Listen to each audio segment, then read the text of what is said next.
வணக்கம். இப்போ நம்ம பார்க்கக்கூடியது பழங்குடியினர் கிளர்ச்சியை பார்க்க போகிறோம். அதாவது மாடர்ன் இந்தியாவில் ஒரு முக்கியமான ஒரு டாபிக், ஓகேங்களா? ஏன்னா ஹிடன் டாபிக் அப்படின்னு சொல்லலாம். ஏன்னா நிறைய பேர் இம்பார்ட்டன்ஸ் கொடுக்காத டாபிக். ஆனால் அதே நேரத்தில் கேள்விகள் இப்போலாம் வந்து இது போல் பகுதியிலேருந்து கேட்டுக்கிட்டு வராங்க, ஓகேங்களா? அதாவது பார்த்திங்கன்னா இது என்ன நடந்தது அப்படிங்கிறத பார்க்கலாம். அதாவது பழங்குடியினர் விவசாயிகள்னு வச்சுக்கலாம். ஏன்னா நிறைய அவங்க விவசாயம் பண்ணவங்கள தான் இருப்பாங்க. அங்கே இருக்கக்கூடிய நிலங்களை ஆங்கிலேயர்கள் ஆக்கிரமிப்புக்கு உள்ள அங்கேருந்து கிளர்ந்தெழுந்த மக்கள் இல்லை, அவங்களுக்கு நிறைய வரி போட்டிருப்பாங்க. அவங்களுக்கு நிறைய வந்து இந்த இது பண்ணக்கூடிய அந்த அவுரி செடியெலாம் பயிரிடுங்க அப்படின்னு சொல்லக்கூடியது நிறைய நடந்திருக்கும், ஓகேங்களா?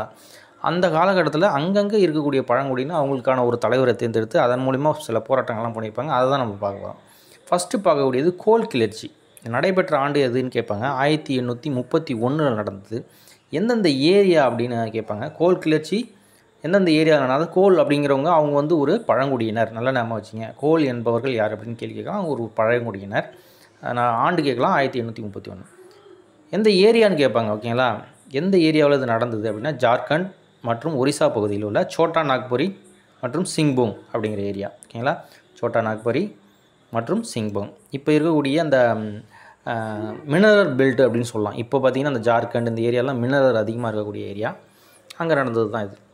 கோல் இன மக்களின் சிறந்த தலைவர் யாருன்னா பிந்த்ராய் மற்றும் சிங்கராய். இவங்க 2 பேரும் தான் இதுக்கு எதிராக போராடுவாங்க.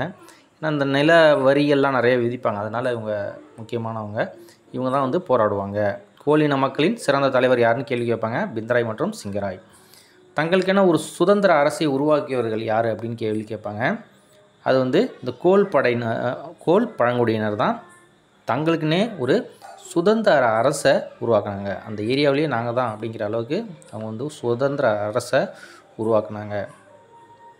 அடுத்தது பார்க்கக்கூடியது இந்த சந்தாளர்கள் அப்படிங்கிறவங்க. சந்தாளர்கள்ங்கிறவங்க ராஜ்மஹால் மலைப்பகுதியில் வாழ்ந்தவங்க. ராஜ்மஹால் அப்படிங்கிறது இப்போ மத்திய பிரதேசம் அந்த ஏரியாவில் இருக்கக்கூடியது, ஓகேங்களா?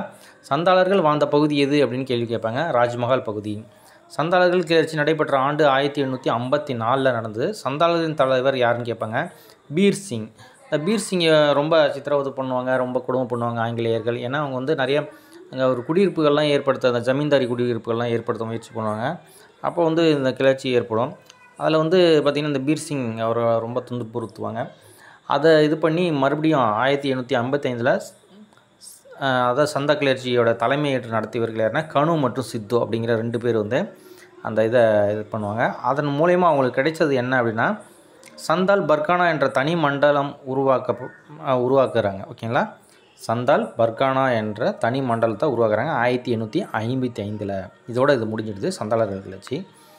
அடுத்தது உலுகுலன் கிளர்ச்சி அப்படின்னு சொல்லுவாங்க. இல்லைன்னா அது வந்து இந்த முண்டா இன மக்களின் கிளர்ச்சி அப்படின்னு சொல்லுவாங்க. முண்டா இன மக்களின் கிளர்ச்சி அப்படின்னு சொல்லுவாங்க. உலுகுலன் கிளர்ச்சி என்ற பழங்குடியினர் கழகம் நடைபெற்ற இடம் எதுன்னு கேட்பாங்க. ராஞ்சி. ராஞ்சிங்கிறது இப்போ எங்கே இருக்குன்னா ஜார்க்கண்ட் மாநிலம், ஓகேங்களா? இப்போ இருக்கக்கூடிய ஜார்க்கண்ட் மாநிலம். குண்ட்கட்டி அப்படின்னு சொல்லக்கூடிய கூட்டமாக நிலத்தை வைத்து விவசாயம் செய்யும் மக்கள் குழு முண்டா இன மக்கள். முண்டா இன மக்கள் என்ன பண்ணாங்க அப்படின்னா கூட்டமாக வந்து விவசாயங்கள்லாம் பண்ணிகிட்டு இருந்தாங்க. அதுக்கு பேர் என்ன அப்படின்னு கேட்பாங்க. குண்ட்கட்டி, ஓகேங்களா? குண்ட்கட்டி அப்படின்னு சொல்லக்கூடிய அந்த முறையில் தான் அவங்க விவசாயம் செஞ்சாங்க. முண்டா இன மக்களின் தலைவர் யாருன்னா பிர்சா முண்டா. ரொம்ப இம்பார்ட்டன்டானவர். ஏன்னா இப்போ வந்து பிரதமர் கூட அவரோட சிலையெல்லாம் திறந்து வச்சார். அதனால் ரொம்ப இம்பார்ட்டன்டானது பிர்சா முண்டா. ஏன்னா இன்னமும் அந்த ஏரியாவில் ஜார்க்கண்ட் அந்த மாதிரியான ஏரியாவில் அவர் ஒரு கடவுள் மாதிரியே கூட வழிபடுறாங்க, ஓகேங்களா? முண்டா இன மக்களின் தலைவர் பிர்சா முண்டா. முண்டா இன மக்களின் வன்முறையை கையில் எடுத்த ஆண்டு 1889 டிசம்பர் 25. பிர்சா முண்டா இறந்த ஆண்டு 1900, ஓகேங்களா? அந்த இயரில் இறந்துருவார். சோட்டா நாக்பூர் பழங்குடியினர் குத்தகை சட்டம் இயற்றப்பட்ட ஆண்டு 1908. இதை இயற்றதுனால இதோட முடிவு வருது இந்த முண்டா இன மக்களுடைய கிளர்ச்சி, ஓகேங்களா? இதில் யார் தலைமையேற்று நடத்துனாங்க? இந்த 3 இதுலேயும் தலைமையேற்று நடத்தவங்க ரொம்ப முக்கியமானவங்க.